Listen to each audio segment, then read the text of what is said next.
Silencio. Escucha. Negra y criminal.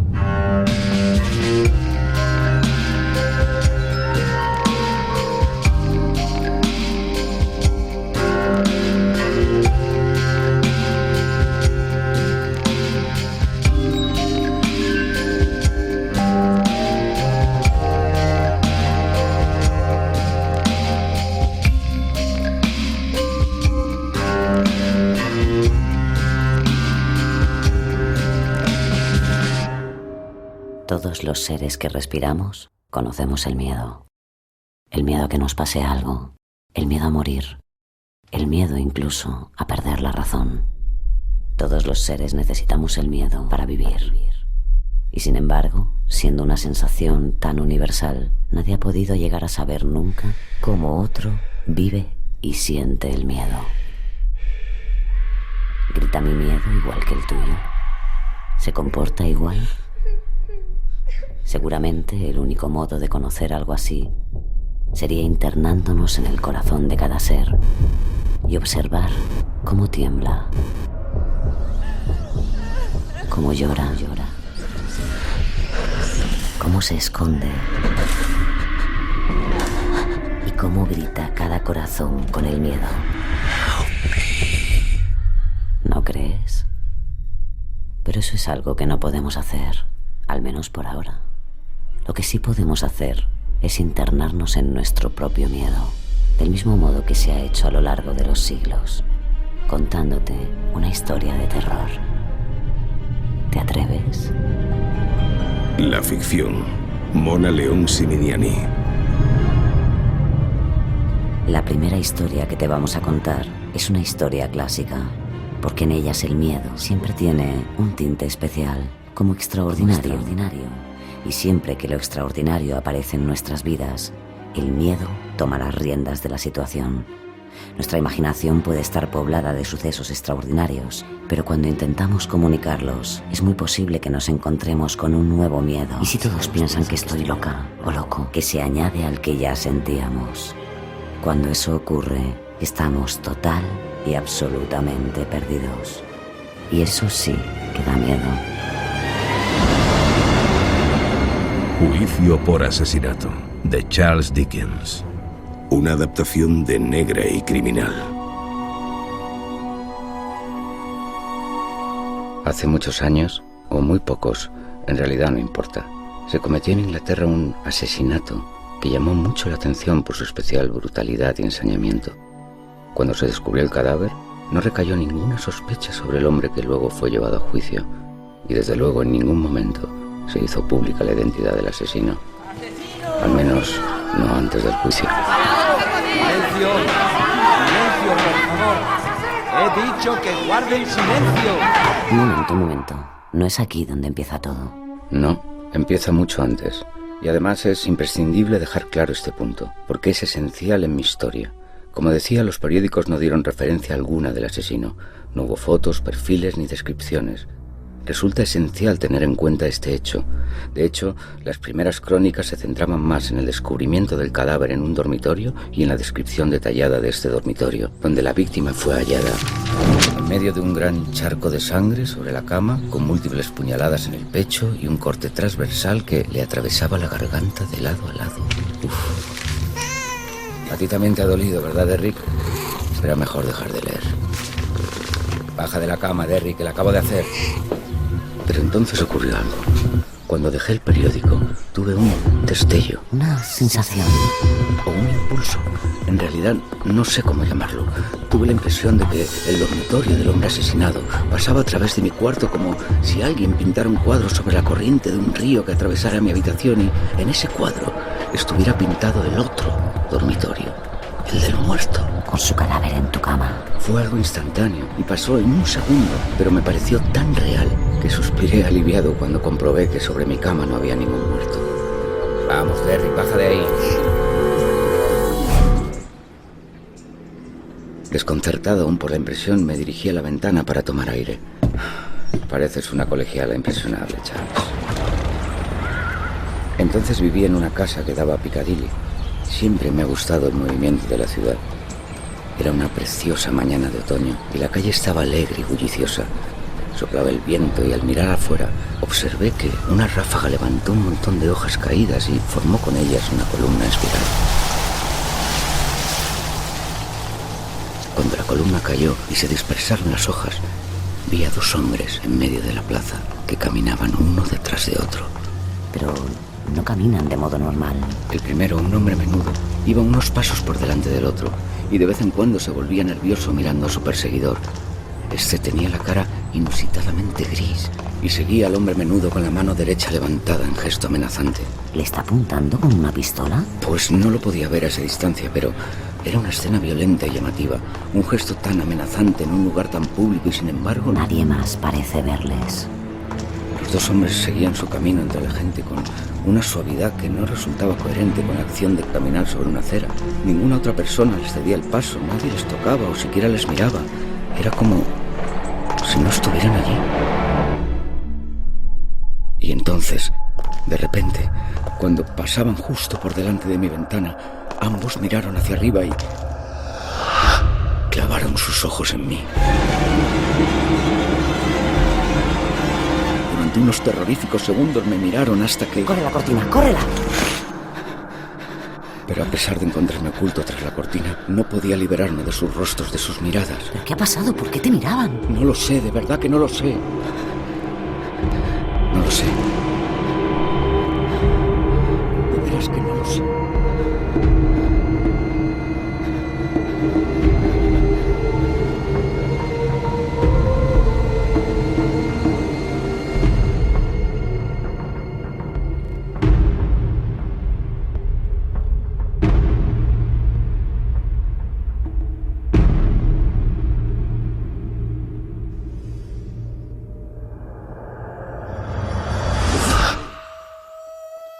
Stop.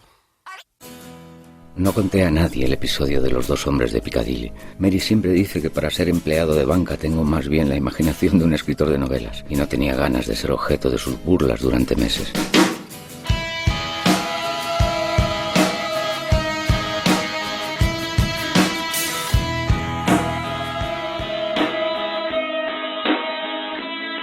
En pocos días yo mismo empecé a dudar de que hubiera ocurrido en realidad.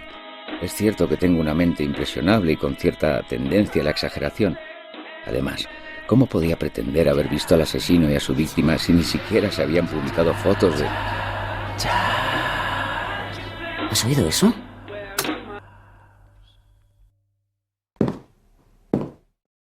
¿Hay alguien ahí? Pero no había nada ni nadie. Verdaderamente empezaba a pensar que mi imaginación se estaba pasando de la raya con sus... Ahora sí, para la música. ¿Quién es? ¿Quién anda ahí?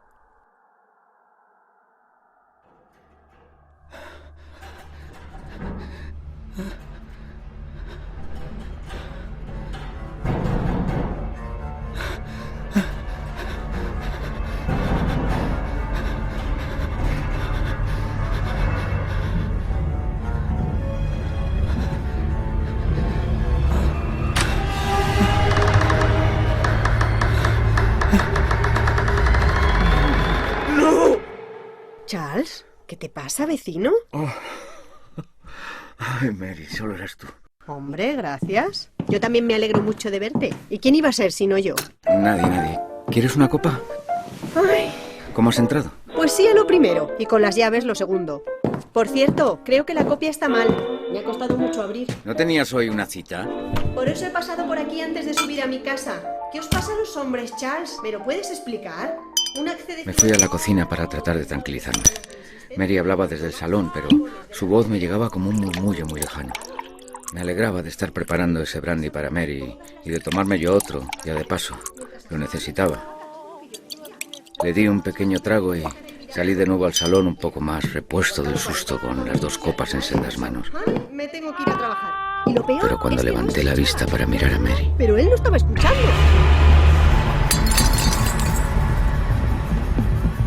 Charles, ¿estás bien? Allí estaba el primer hombre. El hombre menudo de Piccadilly, justo detrás de Mary. ¿Pero qué te pasa? Parece que hubieras visto un fantasma. Tenía un aspecto infame y una horrible raja supurante le atravesaba el cuello de lado a lado. Sus ojos. Sus ojos estaban clavados en mí como si... Charles, ¿me estás escuchando?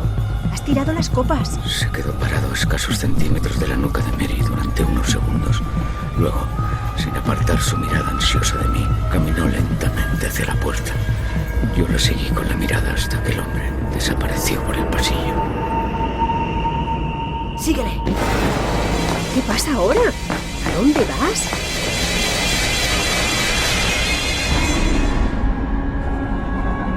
Pero cuando llegué no había ni rastro del hombre. Mira, ya he tenido suficientes desplantes por una noche. Me voy a mi casa. No puedes quedarte solo. No, Mary, no te vayas, por favor. No me dejes aquí solo. Puede volver en cualquier momento. Muy graciosa tu broma. Limpia ese desastre, anda. Te veo mañana.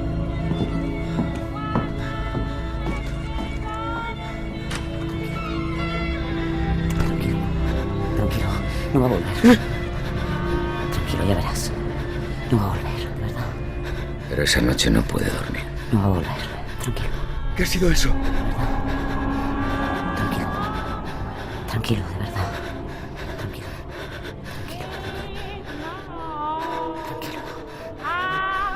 Tranquilo.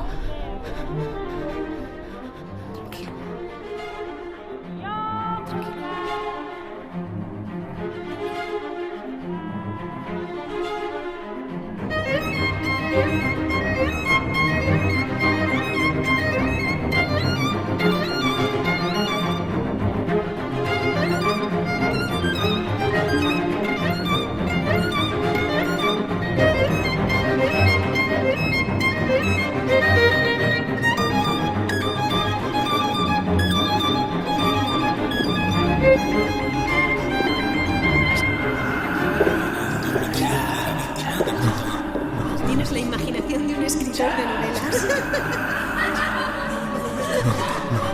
No, déjame en paz. Quiero que me mires, Charles. ¿Por qué a mí? ¿Qué es lo que quieres de mí? Graciosa tu broma. Recuérdame, Charles. Recuérdale a él. A mi asesino. No, vete.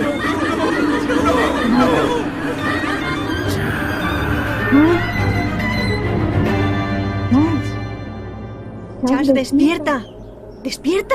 No, Tranquilo, Charles. Soy yo, Mary. ¿Qué pasa? ¿Qué ha pasado? Tranquilízate, has tenido una pesadilla. Estabas gritando, te he oído desde mi casa y me he asustado, así que he entrado. ¿Estás bien? ¿Qué está pasando, Charles? No lo sé. Esos ojos, ese hombre. ¿Qué hombre? No se lo digas, no te va a creer. ¿De qué hombre hablas? No sé, supongo que solo ha sido una... ¿Eh? ¿Qué es eso? No es nada, solo es el timbre de la puerta. Charles, de verdad me estás empezando a preocupar. Espera un momento, voy a abrir. No te vayas, no me dejes aquí. Solo voy a abrir la puerta, no pasa nada. Déjala ir, si no va a pensar que estás loco. Ahora mismo vuelvo. Sí, está bien, sí. No puedes contarle nada, ¿eh? No. Todo esto es solo producto de tu imaginación, como yo. Sí. Has tenido una pesadilla, no es más. Sí. Ya vuelve. Ni se te ocurra hablarle del hombre del cuello cortado, ¿eh? No. ¿Con quién hablas? Con nadie.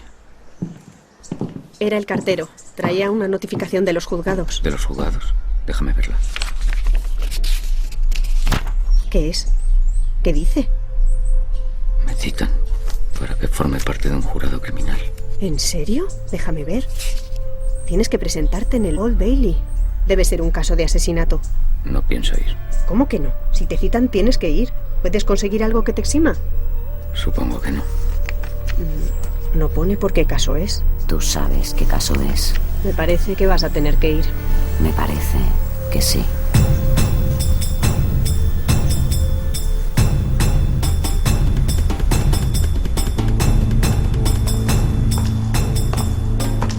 El día designado fue una mañana fría del mes de noviembre. En Piccadilly había una niebla densa y oscura que se volvió claramente negra en los alrededores del tribunal. El hombre del cuello cortado no había vuelto a aparecérseme desde aquella noche, y yo tenía la esperanza de que todo hubiera sido una mala pasada de mi imaginación. Tiene que ser eso. Disculpe, en esta carta me han citado para... Déjeme ver. ¿Es usted el señor Thompson? Sí. Acompáñeme, por favor. Fui conducido hasta la sala. Abran paso, por favor. Atrás, Estaba abarrotado de gente. atrás. Siéntese allí.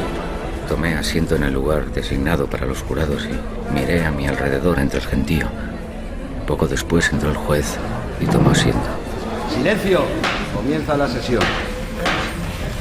Alguacil, lea la lista de los jurados. Y hagan pasar al acusado. Matthew Cameron, Brandon Brown. El alguacil recitó los nombres, pero los cientos de ojos presentes en la sala estaban clavados en un solo punto: la puerta por la que había de entrar el acusado. Finalmente, la puerta se abrió. Y entonces Pero ese hombre no es. le vi. ¡Silencio! Era él, el segundo hombre que había visto en Piccadilly, el que levantaba su mano amenazando al hombre del cuello cortado. Tuve el impulso de salir corriendo de la sala. El hombre miraba a un lado y a otro con los ojos inyectados de ansiedad, pero cuando llegó a mí me clavó su mirada llena de pavor. Charles Thompson. Charles Thompson. Ese eres tú, contesta. Presente. El acusado se agitó violentamente y, sin dejar de mirarme por un segundo, habló al oído de su abogado con gestos muy apresurados. El abogado me miró un momento y... Señoría, mi cliente solicita la recusación de un miembro del jurado. Señoría, la petición es completamente irregular. Pido su desestimación. ¿De qué miembro se trata y qué razones aduce el acusado? ¿Letrado? No conoce su nombre, señoría, pero se trata del caballero sentado en el extremo izquierdo de la banca. ¿Eres tú? Levántese el jurado. Levántate. ¿Cómo argumenta el acusado la petición? El acusado volvió a murmurar en el oído de su abogado. Señoría, mi cliente está convencido de que si ese hombre permanece en el jurado, su causa no tendrá ninguna oportunidad. Yo temblaba aterrado. Entonces, aquella escena en Piccadilly había ocurrido realmente. Ese hombre me conocía como yo a él. Se desestima la petición. Alguacil, prosiga con la lectura. Lauren James. Volví a sentarme. John Morris. 2 horas más tarde, me eligieron presidente del jurado. Alfred Hitchcock. Por eso estás aquí. Frederick Para Cooper, él, tú eres el encargado de que se haga justicia. Jeremy Wells. Evan Alexander.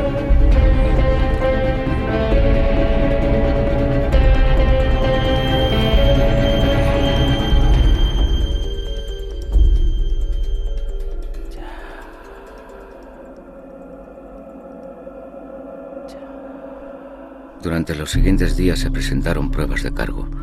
La defensa argumentó que el acusado era amigo de la víctima, tratando de demostrar que no existía móvil económico ni sentimental que justificase el asesinato. La verdad es que la falta de pruebas en contra del acusado estaba inclinando el proceso a favor de un veredicto de inocencia, y esto me estaba poniendo muy nervioso. Sentía que el hombre asesinado se me había aparecido para hacerle justicia, y cada vez estaba más lejos de conseguir mi propósito. ¿Y si solo fue un producto de tu imaginación? ¿Y si no se te apareció?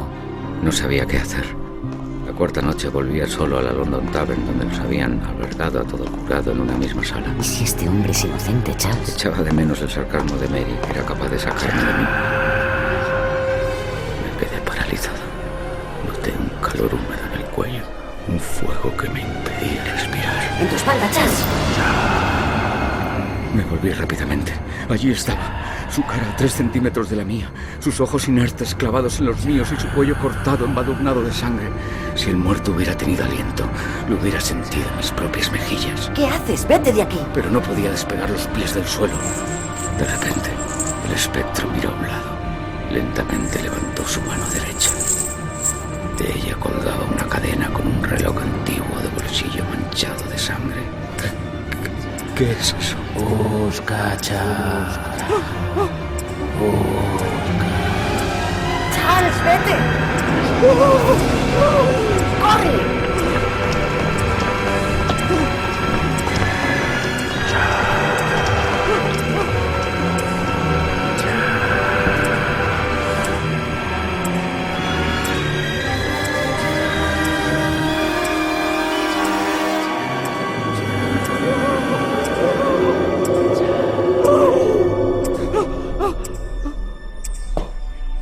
¿Se encuentra usted bien?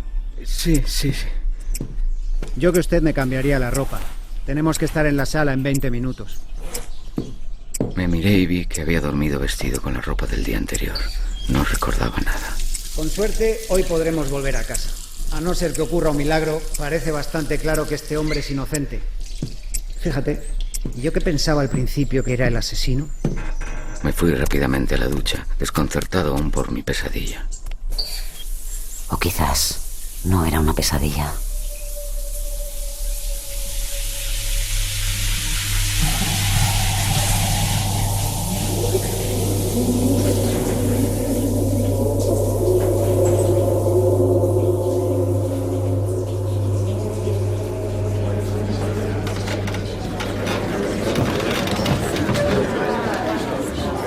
Comienza la sesión. Comienza el turno de la defensa. Letrado, por favor, proceda.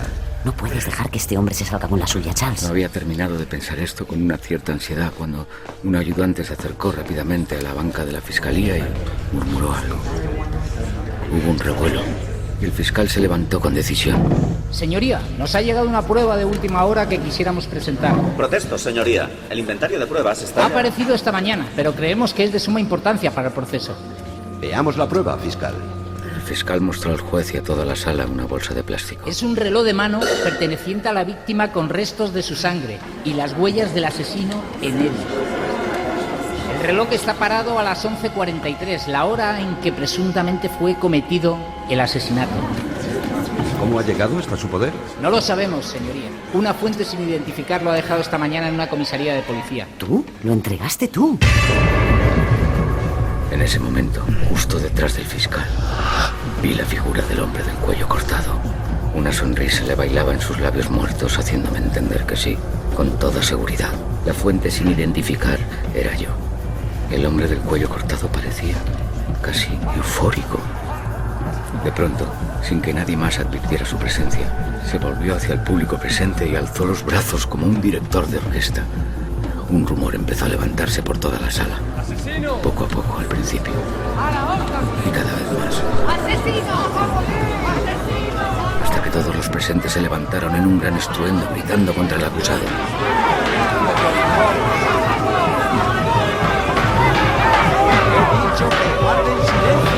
El hombre asesinado dirigía la algarabía con sonrisa triunfal.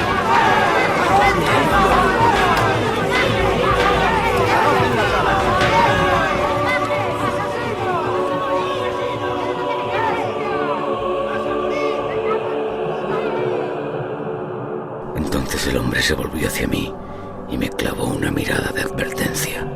Cumple con tu deber, Charles. Yo estaba petrificado.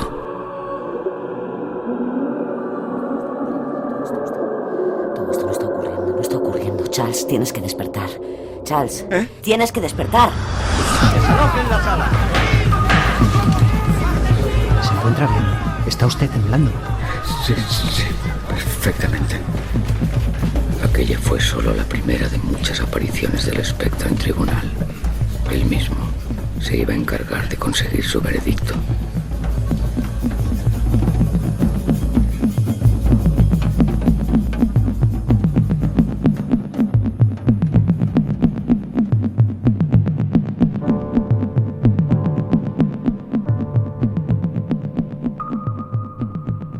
Las apariciones se sucedieron conforme avanzaba el proceso y de múltiples maneras. Cada vez que una prueba o una mínima declaración hacía peligrar el veredicto de culpabilidad del acusado. Entonces afirma usted positivamente que aquella mañana no vio salir al acusado de casa de la víctima. Sí, señor, sin ningún género de duda. Él se aparecía tras el declarante. El acusador no visitaba al señor. Y se producían repentinos cambios en las versiones. No, que me he equivocado. Ahora que recuerdo, sí que le vi salir aquella mañana. Llevaba las manos manchadas de sangre. Sí. Señoría, esto es completamente irregular. Solicito que no conste esta declaración. Pero es un testigo suyo, abogado. Lo sé, señoría, y no me lo puedo explicar. Es el tercer testigo de la defensa que cambia su declaración sobre la marcha. Extraño, ¿no? Sí, muy extraño. Pero nadie más que yo podía ver que, tras cada persona que cambiaba repentinamente su declaración, se cernía el espectro del asesinado, asegurándose de que así fuera. ¿Y yo? Tú empiezas a albergar serias dudas sobre que este hombre sea realmente el asesino.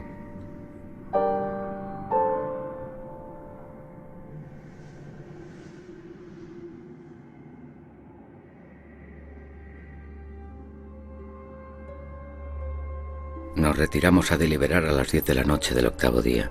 No lográbamos llegar a un acuerdo y por 2 veces volvimos al tribunal para que nos leyeran determinados extractos del proceso. ¿Y si no es justicia lo que estás haciendo, sino ejecutando una venganza? El abogado había sugerido la hipótesis de un suicidio, amparándose en el largo historial psiquiátrico de la víctima y en el hecho de que ya había intentado quitarse la vida en 2 ocasiones. ¿Y si este hombre no fuera culpable? Pero mientras exponía su argumentación, el hombre del cuello cortado se plantó delante de él. Ha intentado quitarse la vida en más de... El abogado se puso blanco como el papel y enmudeció. Disculpe, señoría. Tuvo que abandonar la sala y nunca volvió a la teoría del suicidio. Debo abandonar la sala.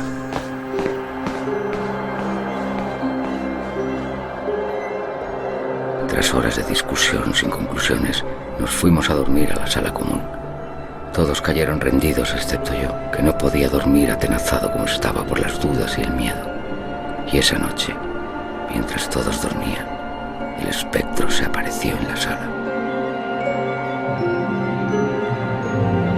Me clavó una mirada punzante y, sin apartar sus ojos de mí un solo segundo, fue cama por cama inclinándose sobre todos y cada uno de los jurados. Les susurraba una palabra al oído. Culpable. Y seguía hasta la siguiente cabeza. Culpable.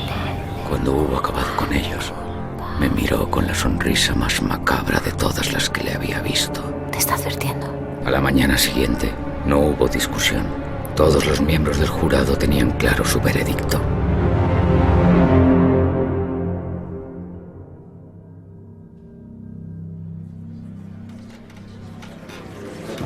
Hagan pasar al acusado.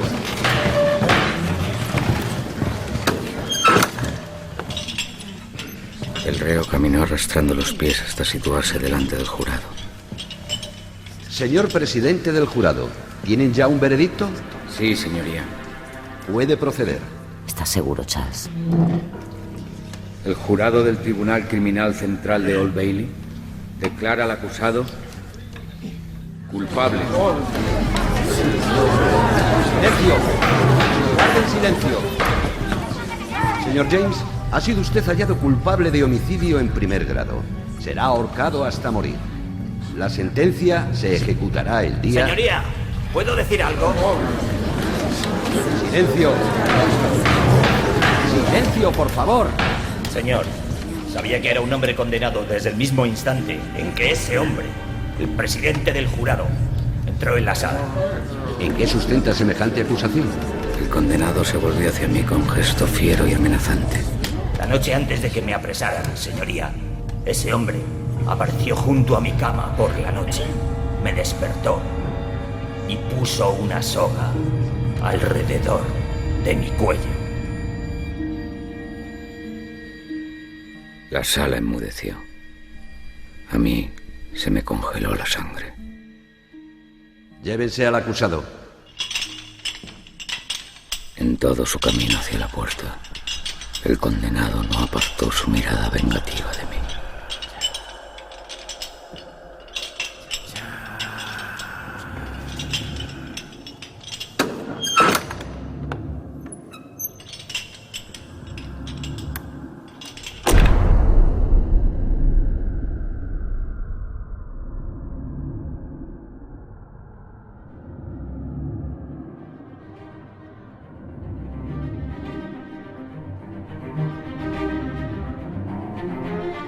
Jamás volví a ver al hombre asesinado, ni en mi cabeza ni en mis pesadillas. Pero en cuanto al hombre condenado, sé que él vendrá. No sé cuándo ni cómo, pero vendrá. Por eso le espero sin dormir, sin atreverme casi a respirar. Espero el instante letal en que él vuelva por mí para vengarse por su ejecución. Para matarte, como tú me mataste a él. Así paso los días y los años, escuchando todos los ruidos de la noche, porque sé que un día...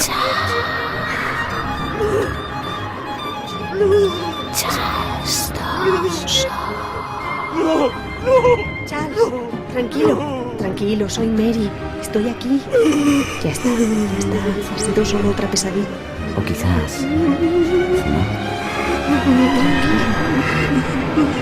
Soy Mary,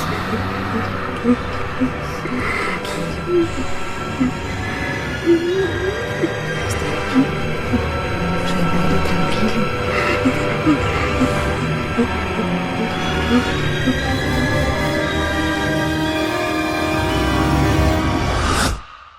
Negra y criminal. ¿Hablas miedo?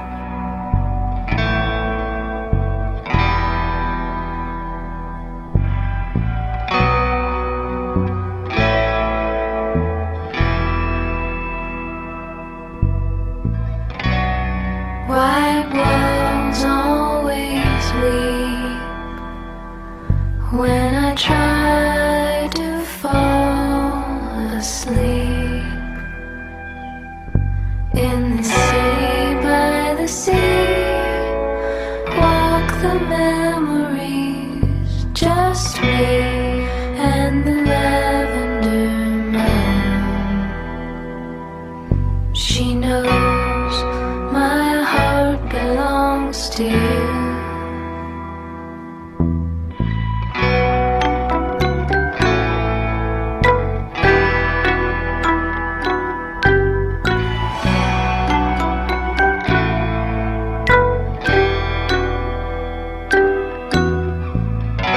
Filled with secrets like these, haunted by long gone dreams. She bends down low, walks me home, just me and the lavender moon. She knows my heart belongs to you.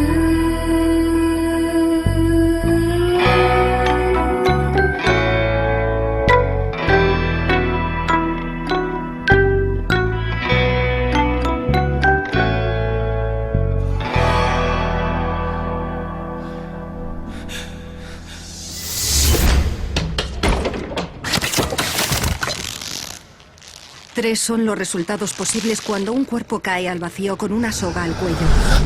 Una altura suficiente unida a una posición frontal del nudo de la soga provocarán una fractura total de la segunda y la tercera vértebra. Es la mejor de las muertes por ahorcamiento, una muerte instantánea y prácticamente indolora. Peor suerte correrán los condenados de caídas libres inferiores a 1,80 metros. A esta distancia, el impacto contra la soga comprimirá la tráquea y la arteria carótida. La falta de riego sanguíneo desconectará el cerebro tras 10 agónicos segundos de sufrimiento. A aquellos que tengan la desgracia de ser ahorcados con una caída inferior a 1 metro, les espera una muerte insufrible. La presión insuficiente pero constante en la tráquea y la yugular irán disminuyendo la llegada de oxígeno y sangre al cerebro. En estos casos, una persona puede tardar hasta 15 minutos en morir. Será plenamente consciente de todos y cada uno de esos minutos antes de que simplemente funda a negro.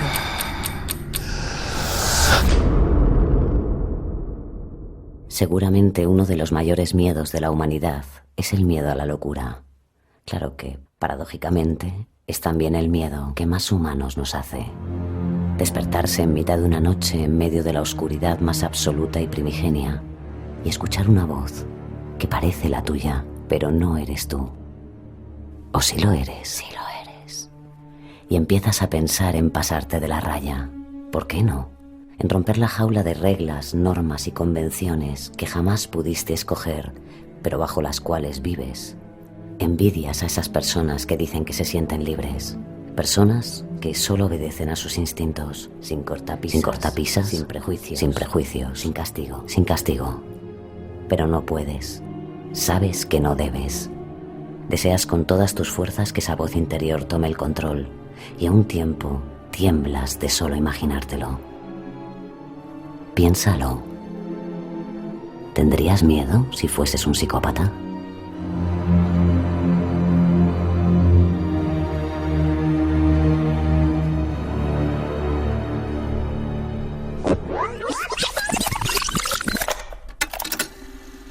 cárcel dependía del Morse y del Morales, dos carceleros a los que les hacía algunos encargos a cambio de privilegios. O cumplía con las órdenes o el Morales me enviaba directo al hospital con los pies por delante.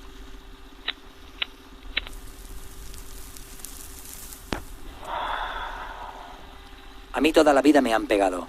Me han arrancado dientes, he perdido el bazo de una patada, me han sacado la mandíbula 2 veces. Apenas recuerdo el dolor de las palizas del Morales. El dolor es algo pasajero. Lo que me mataba por dentro era su chulería, su arrogancia, que se meara encima de nosotros en nuestros colchones, que nos avergonzara delante del resto de compañeros del talego.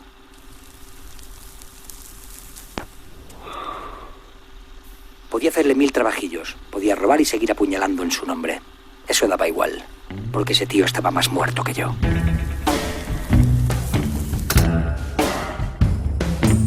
El caso real. Con Carlos Quílez. People tell me I look like hell. Well, I am hell. I got a torture chamber orchestra and a delirium hotel. I got an hallucination rattlesnake to twist my skill through. You're my friend, but I'm gonna kill you.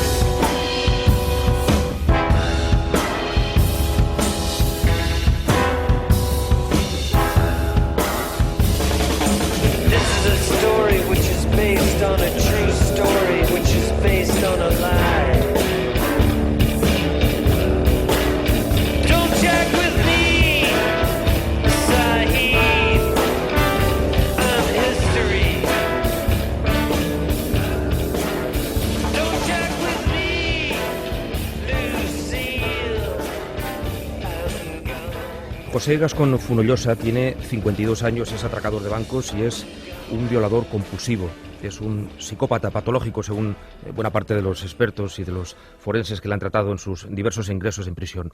Le conocí de la mano de otro grande del crimen, un personaje muy curioso que se llama Germán Delgado Girona, un consellere de uno de los clanes más importantes por lo que respecta al tráfico de heroína en el Mediterráneo español. Charlando un día con Germán me dijo que en el Talego había conocido, en concreto en la cárcel Modelo, había conocido a un personaje con el que compartió durante 3 meses celda. Un tipo que me decía el señor Germán, insisto, un delincuente muy aguerrido, muy peligroso, uno de los históricos del crimen español, me decía que ese compañero que conoció y que compartió celda con él, un tal José Gascón Fonollosa, le explicaba historias que provocaban en el bueno de Germán que le corriera un sudor frío por la espalda. Yo pensé, si a este hombre que ha sido de todo, traficante, sicario, en fin, un peligrosísimo atracador, le corre un sudor frío por la espalda, este es un hombre que yo he de conocer. Y yo andaba buscando por aquella época gente con la que establecer relación para una de mis novelas, para uno de mis libros. Me dijo Germán que Fonollosa, que Gascón Fonollosa, había escrito en la cárcel incluso un tratado, atención, que es el tratado que él había redactado en relación a 40 formas distintas de cómo eliminar un cadáver. 40 formas distintas de cómo eliminar un cadáver. Me explicó una muy concreta, que fue el lanzando el cadáver al mar, pero previamente habiéndole agujereado los riñones. Me decía que el riñón hace efecto esponja y que por lo tanto el cadáver cae a peso. Digo que después de hablar con Germán me decidí a conocer al señor Gascón Fonollosa, que se encontraba pagando 30 años de cárcel por diversas violaciones en el centro penitenciario de Cuatro Caminos, en Barcelona. Dicen los psicoanalistas que todo lo que somos está en la infancia, y allí puse el dedo tan pronto le conocí.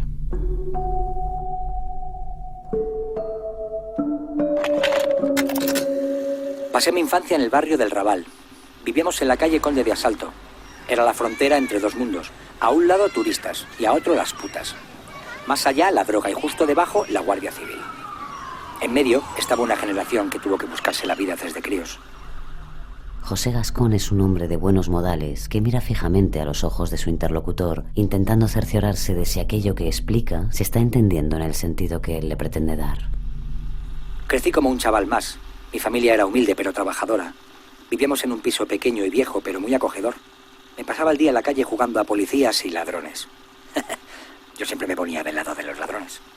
Cuando contraje la polio, los médicos del hospital me dijeron que aquello era irreversible y que me fuera a morir a mi casa.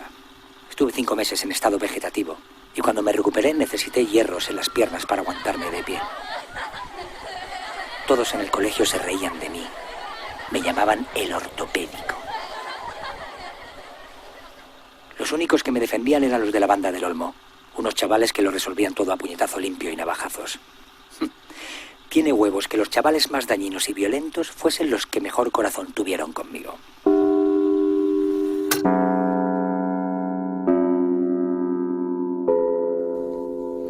Jamás he tenido tan cerca de mi cara los testículos de un hombre. Creerme que es una escena que jamás voy a olvidar. Y eso ocurrió en la segunda o la tercera vez que me presenté en la cárcel de Cuatro Caminos, en los locutorios de la cárcel de Cuatro Caminos, en Barcelona, para entrevistarme con José Gascón Fonollosa. Nos separaba escasamente 1 metro de distancia y un cristal. Gascón es un psicópata y por lo tanto es un tipo listo, es un tipo inteligente, es un tipo que no siente empatía por los hechos que comete y desde luego por la gente a la que agrede, no siente el dolor que provoca. Como decía un psicólogo muy importante que se llama Richard Hare, escucha la música pero no entiende la letra y siempre dice aquello que sabe que le va a reportar algún tipo de beneficio. En esa línea pasó de la infancia a la adolescencia, pasó de la polio a las torturas y empezó a hacerse la víctima. Yo iba con el antídoto puesto y pude prevenirme. Me metieron en un calabozo del cuartel de San Pablo. Era un lugar asquerosamente sucio. Para ir caldeando el ambiente me dieron varios guantazos. ¡Habla, pedazo de mierda! Estaba sentado delante de un artilugio que tenía una batería, una dinamo y un montón de cables y pinzas. Era una especie de grupo electrógeno. Al principio pensaba que todo quedaría en un susto, pero aquello era muy real. Y vaya si lo fue. Así que no quieres hablar. No te preocupes que esto lo arreglamos enseguida. Manolo, enciende el chisme. Encendieron el aparato. Me bajaron los pantalones y los calzoncillos. Estaba meado hasta las rodillas. Tú hoy lo cantas todo. Me pellizcaron los huevos con aquellas pinzas conectadas a la batería. De pronto uno de ellos le dio al interruptor y... Te lo voy a repetir una vez más. Tú, mírame. ¿Dónde están los pisos francos? Ah, que te va a hacerte el valiente, ¿no? Pues te vas a enterar. Te juro que como no hables, te matamos. Yo quería hablar, pero no podía. Quería explicárselo todo. Dónde estaban los pisos, las armas, todo. Pero no podía mover ni la lengua. ¡Habla! La electricidad me subía por el vientre y me salía por la boca. Me habían abrazado los cojones.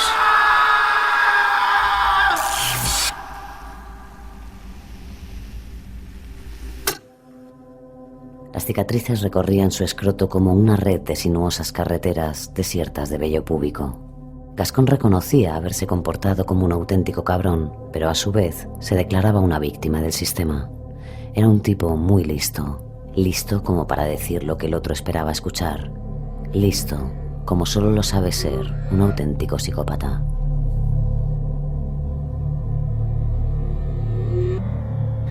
Para entonces no se conocían, pero luego tuvieron mucha relación, una intensa relación como la que solo se puede establecer entre un poli y un delincuente.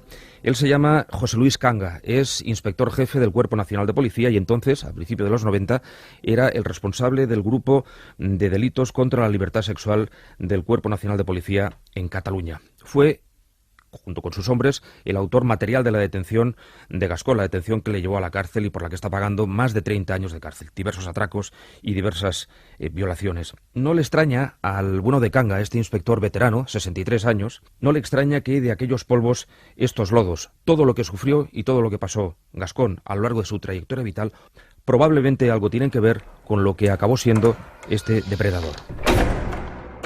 Pues cabe en lo posible. Ahora, de decir que haya justificación exactamente, no, pero cabe en lo posible. La vida en prisión, y más en aquellos años, era muy dura. Había la ley de prisión, los delincuentes entre ellos se enfrentaban, la rehabilitación y adecuación para la vida en sociedad posterior no estaba demasiado, aunque sí se hacía, ¿no? Pero no estaba como está ahora. Y cabe en lo posible. Es decir, una persona con problemas ya desde pequeño, delincuente, que ha visto momentos duros, que lo ha pasado mal en las detenciones, en prisión, que en prisión se nota maltratado, que se tiene que defender, se puede endurecer, desde luego que sí. Es difícil, A medida que le visitaba en prisión y de su mano, de la mano de José Gascón Fonollosa, iba recorriendo su periplo vital, su vida criminal, sus andanzas como delincuente, como atracador. Aún no había empezado con las violaciones. Esa llama se le despertó algo después. Como os digo, entró en prisión y enseguida adoptó el rol del joven taleguero, del joven correvidile, que es el único papel que queda reservado a los delincuentes, sobre todo cuando son jóvenes y acaban de entrar, o es la primera vez, o son novatos en su ingreso penitenciario. La cárcel de hace 20, 25 años no es la de ahora, y la sangre emborracha la mirada de cualquiera. La impresión que tengo y el recuerdo es, pues eso, el típico delincuente veterano, el que esta gente no se suele alterar, la mirada muy fría, también muy típico. Los antiguos tratadistas del delincuente sexual decían cínicos, pues eso, un tío cínico, un tío chulesco, pero tampoco exagerado. Ustedes no van a poder hacer nada porque ustedes se equivocan, porque... Pero estaba segurísimo, porque después supimos que habían utilizado ambos guantes y preservativos. Habían utilizado guantes y preservativos que se habían llevado allí. Y el hombre debe de pensar, la mujer no nos va a reconocer físicamente porque íbamos encapuchados, huellas no hemos dejado porque utilizamos guantes y nada más, no nos van a pillar. En la cárcel, cuanto mayor era la pena, cuanto mayor era el delito, más te respetaban. Una sentencia de 2 años y 4 meses por atraco a mano armada no era una carta que convirtiera a Gascón en alguien a quien temer. Necesitaba protección. En la cárcel trabajaba para 2 funcionarios fachas, el Morsa y el Morales. Eran auténtica escoria. El Morsa era el líder, pero el Morales, que era su lameculos, era el peor. Hacía que le llamáramos Don Antonio. Se lo pasaba en grande humillándonos. Siempre que nos inspeccionaba el chabolo, se meaba en nuestros colchones. Ahí tenéis. Así cuando os la casquéis esta noche pensaréis en mí. Yo extorsionaba y robaba para este par de cabronazos. Era la manera que encontré de tener ciertos privilegios en el talego. Me hacían encargos regularmente. Gascón se dedicaba al ajuste de cuentas con presos que debían dinero del trapicheo. Si se resistían a pagar, les sometía a una rectificación de conducta. 3 navajazos en el vientre, piernas o brazos eran más que suficientes para hacerles entrar en razón. Por cada 10.000 pesetas, 4.000 iban para el Morsa y el Morales, y el resto se las repartía Gascón con su banda. Pero eso no era todo. Gascón, nos ha gustado el reloj del de la 215. Vas a ir y se lo vas a quitar, ¿eh? Iba para allí y le explicaba la situación al compadre. Lo siento, chavalote, pero ese peluco ya no es tuyo. Se lo ha quedado el hijo de puta del Morsa. ¿Lo entiendes? Y si no lo entendía, le metía un buen correctivo con la navaja. No tenía alternativa. Era el reloj o mi culo. 9 meses más tarde entró un chaval al que pillaron con 60 gramos de grifa encima y una pistola. Era un pardillo. Lo acogimos. Era nuestro machaca. Al poco tiempo se le murió el padre y ahí fue cuando todo se fue a la mierda.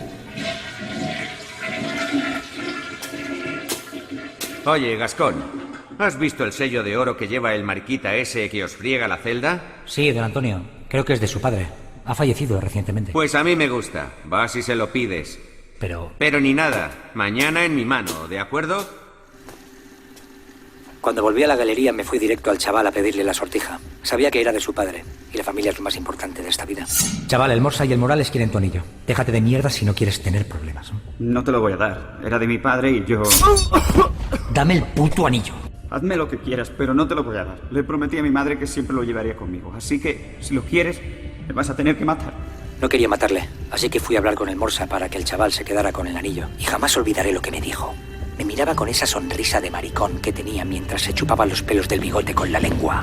Gascón, tienes un problema.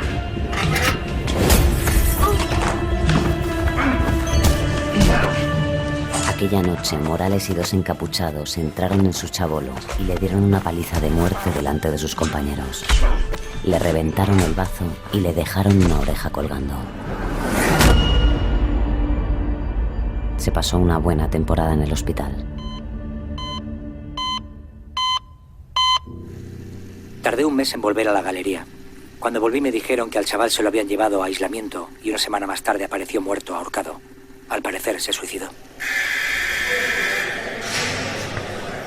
Hombre, Gascón, qué sorpresa. No te esperábamos tan pronto. ¿Qué tal va eso? ¿Te encuentras mejor? Mientras se marchaban, el Morales se detuvo. Me buscó con la mirada y con gesto lento me enseñó su mano derecha. En su anular descansaba el anillo de oro y rubí del padre del chaval. Fue entonces cuando lo vi claro. Ese tío era hombre muerto. Le ocurrió por segunda vez en su vida. Así me lo explicó en una de las visitas que tuve con él, una de los encuentros en la cárcel de Cuatro Caminos. La primera fue cuando agredió a aquel niño que se había burlado de él previamente, cuando estaba enfermo de polio, y una vez recuperado, pues le dio aquella paliza y se orinó encima suyo. Y la segunda, cuando él pasó por la vida y por las manos de el Morsa y del Morales. Y esa vivencia hizo que sacara lo más bastardo y lo más primario del alma podrida y oscura de Gascón. María José Varela es abogada. Defendió a algunas de las víctimas de José Gascón Fonollosa y no tiene duda que el tipo era una verdadera bomba de relojería. Su personalidad tiene elementos sádicos. Bueno, la personalidad humana es muy compleja. La historia de cada uno en el desarrollo de esa personalidad pues puede darnos la explicación. No hay una única. Pero hay un elemento que en todos coincide y es un elemento de naturaleza ideológica. El entender a la mujer como algo del que se puede hacer uso y abuso, como un objeto más que como una persona. Y la policía tampoco tiene dudas. El comportamiento recuerda al psicópata, a una psicopatía. Son personas muy frías. Hay que tener en cuenta que era una persona dura porque había estado ya en prisión, delincuente ya bragado, ¿no? Endurecidos, pero la forma de hablar, esa mirada, recuerda al psicópata. Yo no sé si después los forenses o los psiquiatras forenses dictaminó si tenía, pero el comportamiento era del psicópata, o rozando la psicopatía, es decir, le importa tres narices los sentimientos, no tiene empatía de ningún tipo, duro, peligroso por eso mismo. Esa es la impresión que yo tengo con el tiempo, ¿no? Y la mente barbitúrica de un psicópata está preparada para todo lo más atroz, con premeditación, con alevosía, con ensañamiento, sentimientos monstruosos que nacen en la parte más oscura del alma enferma de esta gente.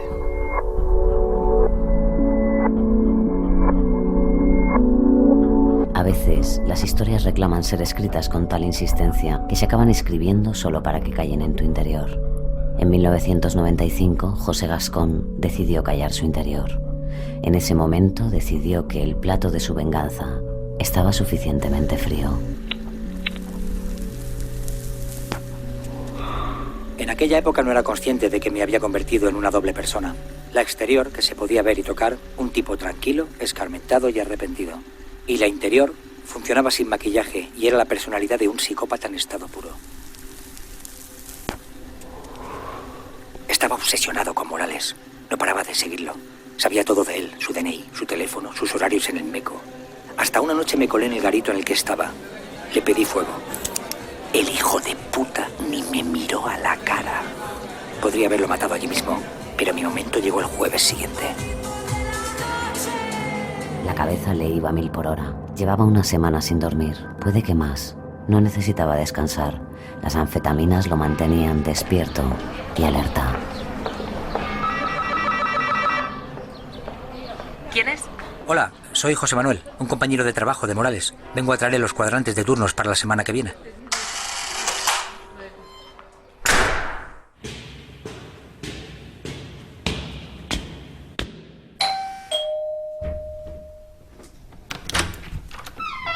Pues mi marido debe estar al caer, porque los jueves sale con los amigos a tomar unas copas y llega... Métete en la habitación.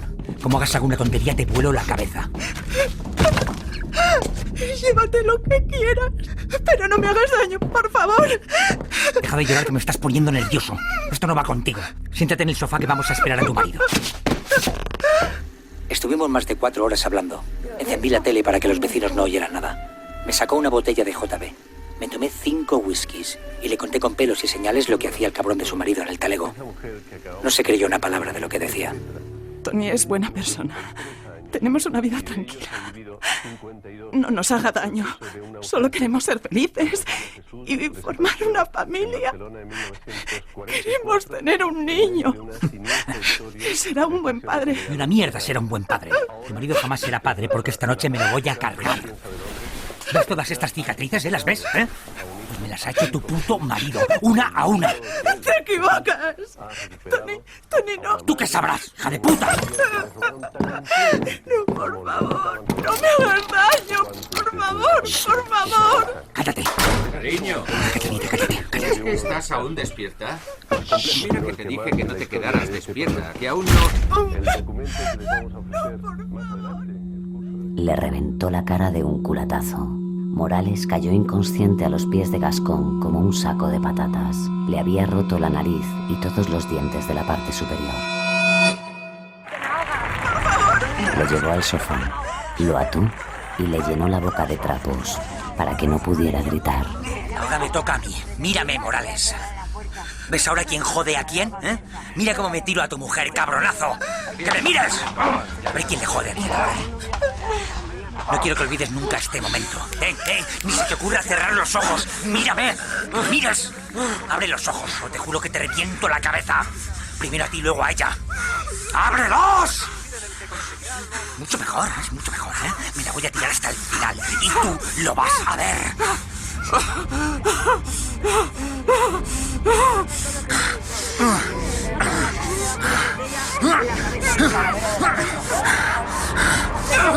Si no, eso te hace mal,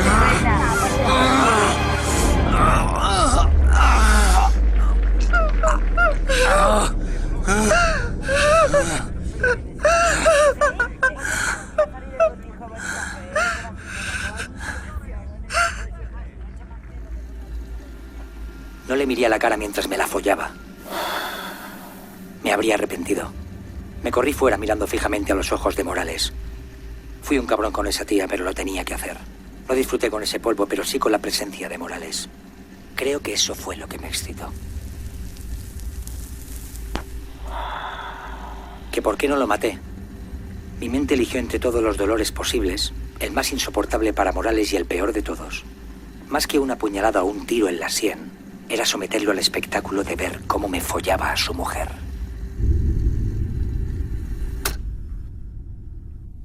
Y es curioso porque cuando Gascón me explicó todo esto, no sentí hacia él el desprecio que se supone que se merece un monstruo como José Gascón Fonollosa.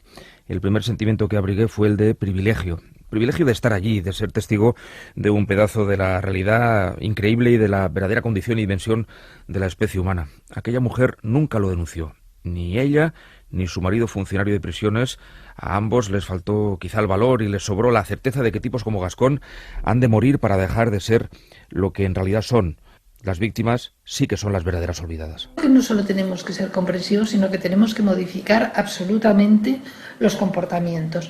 Yo habitualmente entro en los asuntos cuando las mujeres se han denunciado, son citadas al juzgado, pero en una ocasión empecé con una víctima desde el primer momento, porque vino al despacho por otra cosa y en la conversación salió que la acababan de violar el día antes y le pregunté si había denunciado, me dijo que no y me fui con ella y seguí todo el circuito con ella.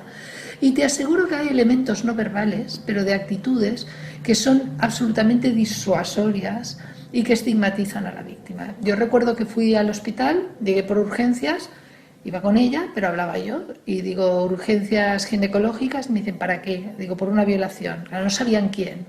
Las miradas eran muy molestas, eran realmente molestas. No es lo mismo si vas y dices, vengo porque me he caído de la moto, o porque me han dado un golpe en el coche. Había un tipo de mirada muy especial. Yo entré con ella incluso a la revisión ginecológica y también fue dificultosa. La policía, los hombres del grupo que dirigía el inspector jefe Canga, le cazaron. Le cazaron por otros casos igualmente terribles. Cuando Gascón se vio pillado, simplemente lo asumió. No, fue una detención sin mayor problema. Lo tenemos localizado en un domicilio, me parece que era por la parte de Ciutat Bella, creo. Fueron 3 o 4 funcionarios del grupo y lo detuvieron, me parece que era el mediodía. Es decir, no fue una detención complicada. Este era un delincuente con antecedentes ya penales antiguo, experto delincuente, entre comillas, y este tipo de gente habitualmente no suelen poner cuando se les pilla de esta manera. Otra cosa es que les vaya a pillar después de un atraco, por ejemplo, algo más grave, o que se crean que van a una banda rival, pero no hubo ningún problema, lo llevamos detenido sin problema, le intervenimos el vehículo que utilizaba, que suponíamos que era el que habían utilizado los dos para moverse, y lo llevamos a jefatura. José Gascón Fonollosa había caído de marrón. No hacía falta apretarle. Un psicópata es inteligente y sabe cuándo ha de enterrar las armas. Oiga, mire, cuando vaya a disposición judicial, como no he hecho nada y ustedes no tienen ni no se han equivocado totalmente, voy a venir aquí y le voy a invitar a un vaso de vino. Y yo le dije, hombre, si vienes aquí, yo pues tampoco me alegraría que tenga razón, no tenga nada que ver, pero yo te invito. Y no ha vuelto, está el hombre en prisión.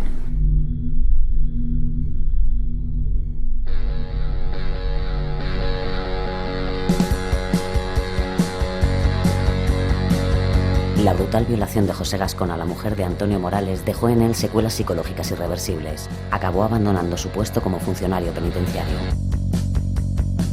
El 12 de mayo de 1999, el Juzgado de Instrucción número 17 de Barcelona condenó a José Gascón Fonollosa a 50 años de prisión por múltiples robos y violaciones. Calificado en su sentencia como sujeto de extrema peligrosidad, José Gascón Fonollosa cumple condena en el centro penitenciario de Cuatro Caminos. Tiene 55 años y ha pasado 26 entre rejas. Su comportamiento en prisión está siendo exquisito. En menos de 10 años volverá a estar en la calle. Todos los nombres aquí utilizados son falsos a fin de preservar la intimidad de sus protagonistas. Vamos, niña, ven conmigo. Vamos hoy a divertirnos. Yo te pintaré un bigote. Necesito un buen azote. Maraca loca, piano ardiente. Nunca fuimos delincuentes. Gafas negras en la noche. Vamos, niño, sube al coche.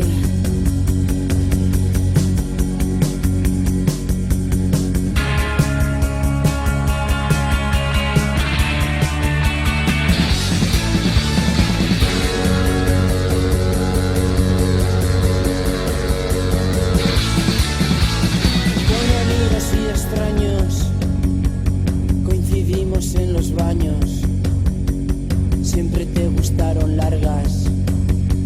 Amarga baja. Ni valiente ni inconsciente. Es la marca en nuestra frente. Amantes en el precipicio. No me vengas con que es vicio. No me vengas con que es vicio. No me vengas con que es vicio.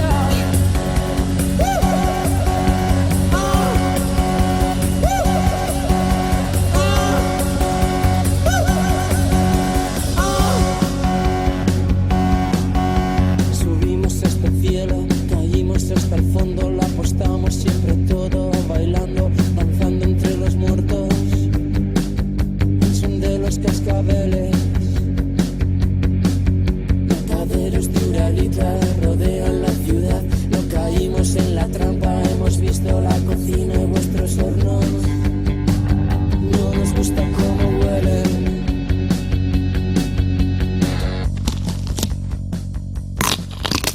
Negra y criminal.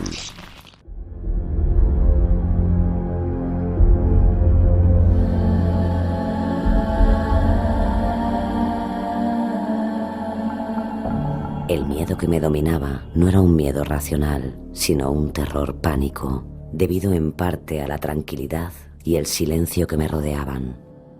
Tal fue su efecto que corrí llorando como un niño. Cuando hube emprendido la carrera, ni una sola vez me atreví a volver la cabeza. La Guerra de los Mundos, H.G. Wells.